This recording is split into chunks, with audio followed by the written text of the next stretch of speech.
Саламатсыздарбы урматтуу угуучулар, сиздер менен мен Улукан Шералиева. Биз бүгүнкү подкастыбызда эмгек чөйрөсүндөгү коррупция жана коррупция жөнүндө маалымат берген адамдарды коргоо чаралары жөнүндө сүйлөшөбүз.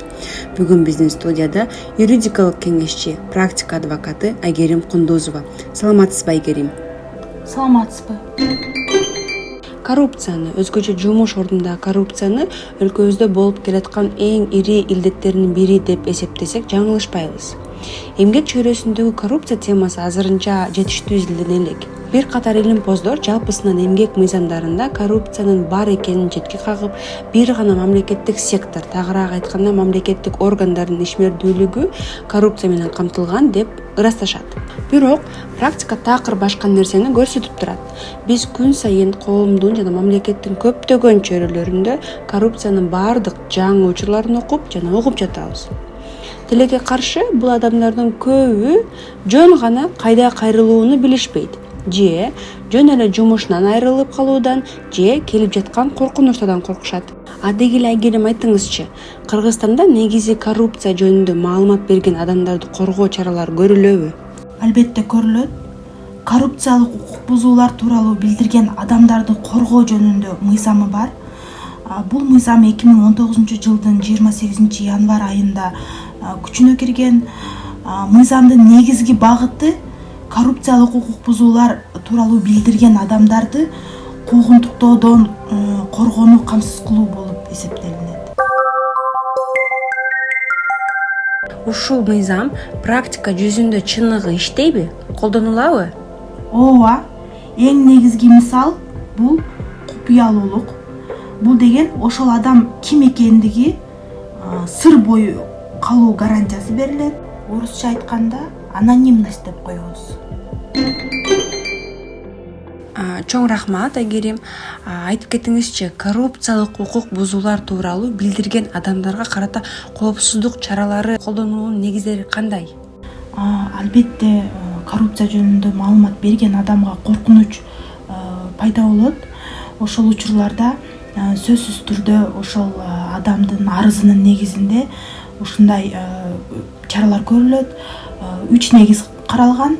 Бизде бул деген адамды өлтүрүүнүн реалдуу коркунучу бар экендиги жөнүндө айтылат.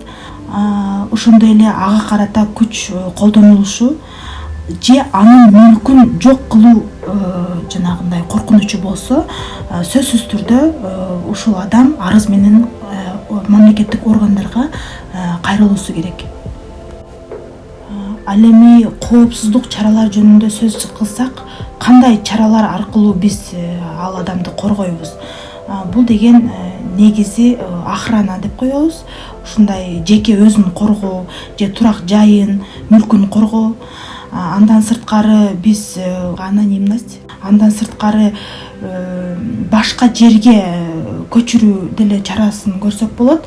Бул деген убактылуу ал жашаган жерин алмаштырат. Андан сырткары бир эле өзүнө эмес, үй бүлө мүчөлөрүн деле чогуу көчүрсөк деле болот. Себеби аларга деле коркунуч пайда болуп атпайбы? Андан кийин өтө чоң коркунуч пайда болсо, биз деген тышкы келбетин деле өзгөрткөнгө мажбур болушубуз мүмкүн. Бул деген мыйзамда каралган нерсе.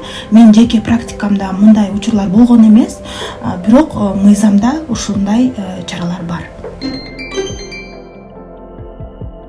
Чоң рахмат, Айгерим. Аябай кенен жана түшүнүктүү айтып бердиңиз. Жана ошондой эле биздин угуучуларга өзүңүздүн практикада болгон учурлар жөнүндө айтып бербейсизби? Негизи бизде практикада коррупциялык иштер татаал болуп эсептелинет. Себеби мисалы үчүн бир эле мамлекеттик организацияларда бир жанагы вакансиялар болушу мүмкүн, же начальник отдела деген жумуш орундарга болгон конкурстарда аябай көп коррупциялык схемалар бар да. Ошол менен күрөшүп атабыз, ошолор менен. Андан сырткары ошол учурда бул жерде бир эле адамдан коркунуч болбойт. Бир нече адамдардан коркунуч болушу мүмкүн.